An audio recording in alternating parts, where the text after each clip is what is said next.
Ta-da! And welcome to Joseph's Model Railway and Toy Room. Thank you so much for joining me.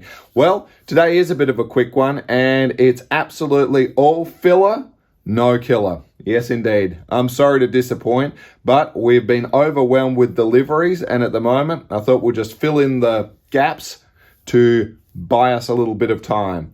But not just metaphorically speaking, physically speaking as well, where I'm going to give you a quick demonstration of what we've been getting up to with our sand dunes on this little coastal corner that we've been working on. So let us just have a quick tour of where we're all at in November 2022 to see where we are.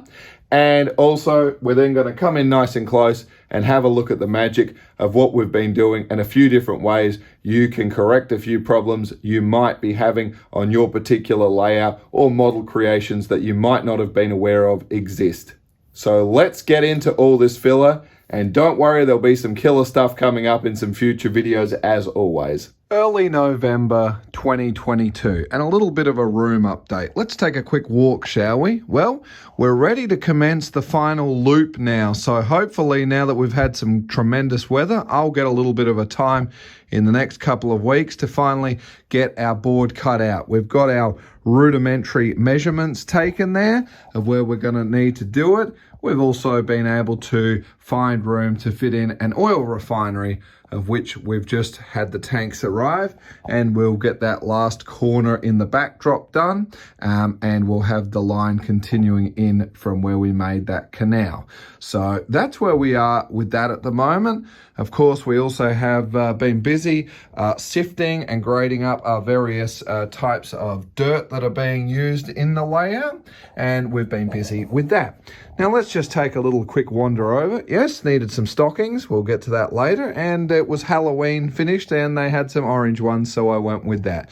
So yes, we have managed to find ourselves a little bit of spare room, if you like, for this oil refinery. So we're going to be able to slide off the main line. We've got a point here so we can construct a head shunt to come back with the locomotive, and then split off and connect to a series of tankers here. And I want to do some overhead pipe work. Of course, we've got our measurement with this cork here where the back line from the loop will come. Remember, the loop is going to raise up again, and we do have a hidden trapdoor like we did on the other side that will have a custom base built for it. This will be a little bit more mountainous over here, and we're going to have our faulty towers sort of sitting up here again, framed away with some pine trees and what have you, and sort of go away into a separate scene. But the good news is it looks like it will work, and with the bit of jiggery poker we've come up with the points means that we can continue the shunting operation of a train coming in with some empty tankers, loading them in, coming over, parking and or doing whatever else is happening over here, relinking up to some full ones, and then taking it back and over onto the main line so we can keep that two-line operation going on and you can still shunt and have some fun. The canal, well, we've got the bits we needed there to actually construct that with the walls and what have you. So we'll get around to that later on. Again, the main line is constructed. The previous video you would have seen has been we have a platform. It's not going to sit here. It's going to be sitting a bit further up, but we're quite busy at the moment. We'll come up here, and I don't want to take too much away from a feature thing you're going to see in the next video. So I'll just quickly put my hand over some of that to not get too distracted, and we'll wander over. Again, we'll just come over again to the corner, which we're going to talk about toward the end of this video. Again, we can see some of our quality dirt that's in action here. And we've started where we can see the boat ramp is currently drying under there. And here was our little coastal thing that we've been making some sand dunes. And at the end of the video, here's where we're going to see some options. I talk about filler and what to do there. So we'll come back to that briefly. Again, we've got all our different weathering chalks and powders and what have you. We've been quite busy with our adhesives, our asphalt and what have you. This particular warehouse facade part we'll be using down behind where that canal is as part of the Smith's Chips factory. I hope to be what I'm achieving. Some various bits and pieces of parts that are arriving in, including a mountain of points that I won't need from Pico that will need to be on-sold. Here's where we've been doing the previous work you've seen with the points. That just sort of has just stayed with the signals and all of that for the moment. We'll be swapping back over to that as the track work is done. Here, of course, is the other platform as mentioned in the previous video, which is just going to be the station halt that will be sitting somewhere along here, and the walking track, and we'll be ready to go with our cricket club. Speaking of which, that's what the video is all about today. We have a series of boxes that have been arriving. Inside this Osition box, and indeed you'll see another one as well that's just arrived. That's all filled with Woodland Scenics, your grasses and things like that. So that's where things are going to start to get serious. I don't even know what's in all those other boxes. They just keep arriving at the moment, and I'm getting a little overwhelmed. So we're at a point now where I was waiting, things have started arriving. Now the Lego, can I just take a moment to entertain you? For those of you that are interested in following what's happening in our Lego department, it's quite important. All I can tell you at the moment is this is a new addition that's going to become a key thing with a whole bunch of Lego that has been arriving, and we'll be doing a master build with that coming up that I'm very, very excited about, but I couldn't tell you when, except it'll be happening in the next 12 months. Let's also just appreciate, while they were on special, managed to pick these up for I think about less than $10 a sheet here in Australia at Bunnings, is our styrofoam that we're going to use to create the sort of base form of what we're going to do in creating our terrain system for our embankments and some of the mountain work and all of that. I point that out also because we also have one of these cutters where I can cut onto an angle and then sort of build up modules to create the hillside section, which is going to be quite key in here, but also feature running along that back scene and sort of creating the look we need. As you can see, the other key shelves we always see, including where the airport is, have currently been covered up. That's been done for various reasons at the moment. None of this is in action at the moment, and when we're getting a little bit carried away with the Dremel and whatever, trying to minimize some of the dust in the room, we've just carried on doing so just by keeping the unessential stuff covered. So that's where the room is at the moment. I'm sorry there's not more exciting stuff to be had, but we are very busy with this key feature that will be coming up shortly. Let us now get to the filler. So we've been busy creating a few basically sand dunes in this type of low tide situation. We're going to have some channel markers marked up here, and we'll see a video coming up shortly where we're going to need to weather this viaduct. Our boat ramp is here, and this is just kept here to keep the dust off of it until we get to the next sections.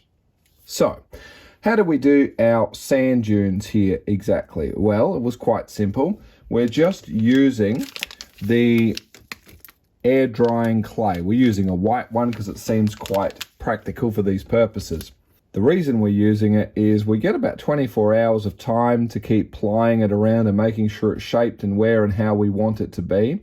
And unlike when I just used some white silicone when we were doing our canal section, which obviously took about 3 months for it to finally dry, where I just used it to shape some of the edging around it, that's not going to be an ideal situation for some of you.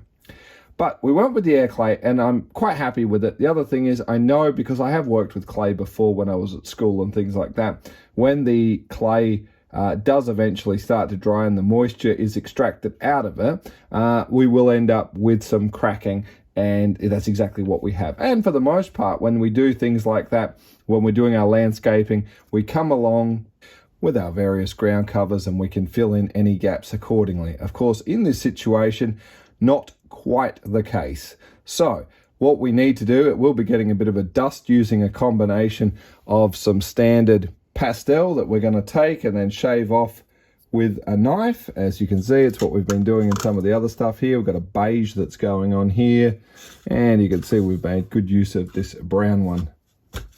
I'll also be mixing that up with some white grout as well and giving it a bit of a dust over. It will take a little bit of the whiteness out. I've also managed to acquire some local beach sand that we're going to put into use here and sort of blend it. So we're going to lose a lot of the pure white and be dumbed down into a bit of a brown, but this is what we're up to.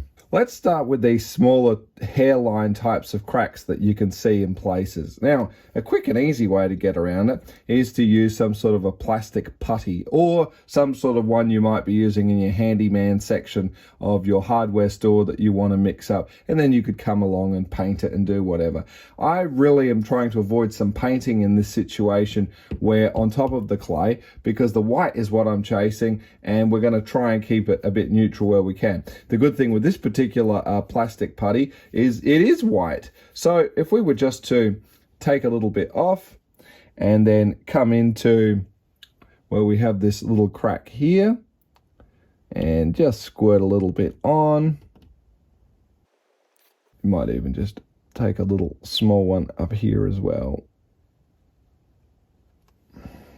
And that little one there. We'll take that there. Okay, and then once we've got them on, we can then just take our finger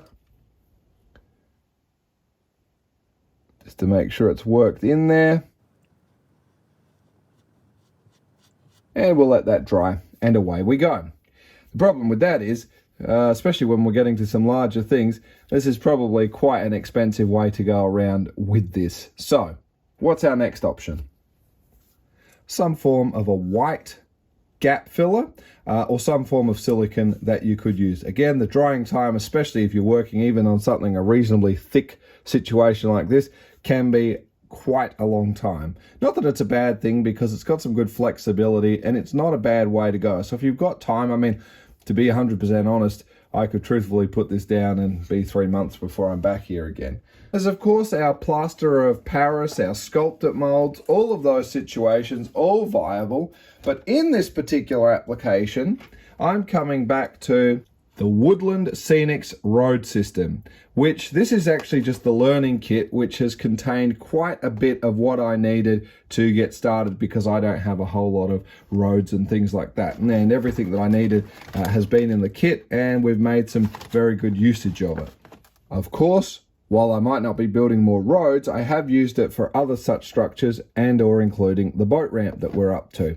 And so I needed a bit more of the powder that's available, and that is basically what is in this container you can buy here. So we have a 680 gram container of the Smooth It powder, and it's basically like your plaster of Paris. Most of the instructions are regarding actually building the roadway, but in our situation, we just need to focus at the moment here on mixing to get our consistencies right. Now, they give you this handy little scoop, and they talk about basically we're on a ratio where you're going to have 4 teaspoons of water mixed with 6 teaspoons or Smooth It compound. What they don't tell you is the scoop is the equivalent of 2 teaspoons. And for when we're doing general mix-ups and bits and pieces, when I'm not doing anything on a larger scale, it's important to mix up what you need. And so when I'm just doing little sections at a time, and I'll use that boat ramp as a great example there, I'm literally just halving things as needed. So 4 teaspoons becomes 2, in other words, 1 scoop. And instead of 6, I need 3. So we need to let it stand for 2 minutes, and then we're going to mix it for an additional minute, and then we can pour it in, and then we can begin to shape and do what we need. Again, with the dunes, we're a bit freeform on what we need to do, and like any of these mixtures, you can make it a little thinner or a little bit thicker depending on what you need to do. When I did the ramp, it was a little bit thicker because I didn't want everything washing away and running down to the bottom. Well, let us mix a little bit up. One thing that I'm very lucky to have is I have quite a lot of these plastic containers I end up using for mixing different things. They come with lots of different lids as well that I can use to mix paint on, and they come from a popular place that can remain nameless. Let's get started with just mixing up a section of what we're going to need now. So we needed 2 teaspoons, so 1 of these scoops. We'll add that in. And with the Smooth It thing, I don't like to keep it in the box because it may dry out. So I like to put them into these sort of airtight containers. You'll see a lot of things like my dirt that I use. Here is our local sand that's been acquired actually for this project. I like to keep them in here. It just keeps them out of the way. I can stack them accordingly and I never have a problem. But let's open it up. And remember, in this situation, we're going to need 3. the first scoop. That's 2 teaspoons. The other thing I like to do with the container as well, with the liquid, especially when working with smaller amounts, is I like to just put it on a bit of an angle. That way, when we add it together, everything's going to work together and not get stuck in the stuck in the gaps of the container. Right, so what we need to now do is let that sit for a couple of minutes. You'll generally know when your time is up because the moisture will have all wicked up into that particular compound. Again, that's about 60 seconds we've been here for now. And I thought I'd just take a moment to tell you a couple of things here. One, including the fact that this stuff not only looks like, but smells like the original children's confectionery called Whiz Fizz, the powdery type of fizzy type of candy that is certainly popular in Australia in the 80s. Also, while we're here, let's just point out this particular section here. As you can see, that wasn't a good result. The rest have all sort of stayed in place nicely. This one didn't. So what we're going to do in this situation is we're just going to lock that one down. Instead of using PVA in this particular application, I'm going to use Helmar's quick dry adhesive. And the reason why is it's a marvelous product for bonding different types of substrates and that together. It works exceptionally well, and there aren't too many things I haven't been able to bond with this. So what we're just going to do here, we'll just lift this up, give it a generous little tickle here. Don't worry if a little bit bleeds out. I'm really not too worried about that, especially with the step we're now doing.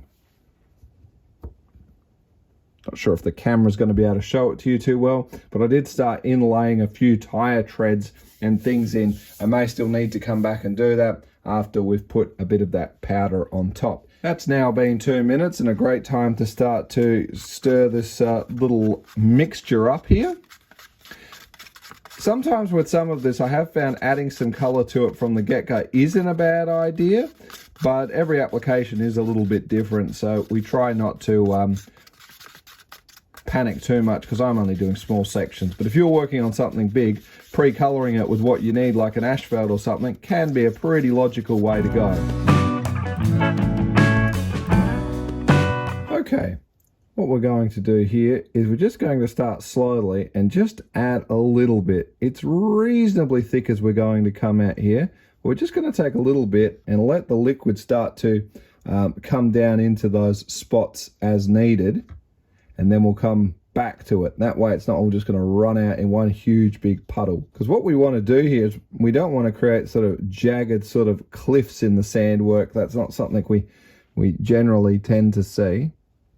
I'll put a little bit here and we'll work on this one. I'm actually going to come back and give this a really good fine tune before it's time to ground cover. But this is all strictly as part of the demonstration to show you what I'm doing to correct those types of problems and maybe some cracks you've discovered in other places, and why this stuff isn't just brilliant for building roads with. The other thing about this particular material is that it does dry quite quickly, or it certainly becomes quite manageable to perform what you need to as you go on. In other words, it's starting to set, so I can certainly now pour my next section on. But if you needed to embed something like a pothole or something into your road surface, you've certainly got about 10 to 20 minutes before you're going to come around and take something and press it in, and it's a bit more like a bit of a plasticine at that point. Right, so you've got an initial drying time here of approximately 10 to 20 minutes before you want to start doing anything serious and what you need to do. If you're doing the roadway, it's about this point you would start to get yourself organized with your scraper and come along and start scraping it just like you would with concrete as you screed it to get it the way you want it to start to look. Of course, you'd be leaving it overnight. I believe actually you only have to leave it for about 2 hours if you're doing a standard sort of a road, and you can come back with the provided sandpaper they give you, and it's a wonderful product to smooth out and to shape accordingly with the sandpaper. That's why I really think this is a great investment to possibly look at for correcting some things up. Again, I'm going to come back and I'm going to clean up the little edges here and there. Not so much on this section, because this is where the rest of the landform's going to start to cover over, so that's fine. I'm only really worried as we sort of dive down and head down into the viaduct area. But as you can see, this is the method I've done. Now, it's a bit of an off-white because this is where you would come back to your kit and they would certainly provide you with your concrete top coat and your asphalt top coat accordingly. And you can, as you will see later, I mix it up accordingly to make the surfaces that I need. But this is just one way to look at how I'm dealing with the cracks. As you can see, the other putty has dried, although it's created a little bit of a problem the way that it's joining up. It's creating its own separate cracks as it goes along. It's not bad, but it's certainly not perfect. And here we are, back the following day. We've left it to dry for about an 8-hour time period. I was going to continue shooting that evening, but I still noticed there was still a little bit of grey patches that were still drying. Now, for the most part, this is dry. Of course, I'm not going to be working with it for another 3-4 days, but you can see as it's dried, the color variation really works in our favor. By the time we've dusted it with a little bit of the white grout or what have you, we've got these nice transitions and shades of white, which is kind of what we need to do and what the real world looks like. As I mentioned at the start, I'm actually going to come down officially and mix up a much larger batch to officially come down and give everything an official smooth over. But this was just a really quick demonstration to show you another way to correct some problems you might be having. Again, that's glued in, nice and solid. Everything looks good here. It's come in, smoothed it over well. So absolutely, I will say this Smooth It product, which you use for building road bases from Woodland Scenics, is definitely a product that is worth checking out. You can just buy it like this and just be adding water. You don't need to buy the kit that I showed you earlier. You really just need this product, and the measurements are quite clear about how to use it. So what are we up to next? Well, the next thing is we've got to work on that curved viaduct. So we're going to give it a little bit of weathering. As seen in the previous platform video, we're going to come along, apply a little bit of basic weathering so we can get those bricks looking a little more natural. And then we're obviously going to spend a little bit of extra time just making sure we've got some drip lines, the scunge, the sort of mold and moss type of buildup that you'd see that would be dripping down from the upper level come down. Well, at least I hope. As you can see behind here, we also have our different colors, shades of blue that I hope to be mixing down and starting to create this water effect. The product that I need to do that has arrived, and we'll be looking at that in a future video as well. But in the meantime, thank you so much for joining me today. Again, it might not be a start to finish of what we're doing, but there's plenty of videos from the likes of Chadwick Model Railway, from Luke Towan's videos, Markland of Sweden, the Model Railroad guy. They're all fantastic videos, and that's the benchmark for any of the how-tos that you'll need to watch. Again, this is just tracking my progress and what I'm getting up to, and if I can share a few interesting little tips with you along the way that's different from what other people are doing, that can only be a great thing, because when I'm searching for something and I can't find what I need, the easiest thing is to figure it out, make a video for you, which is what we've been doing. So thank you so much. We'll see you in the next one. Stay safe. Toodles.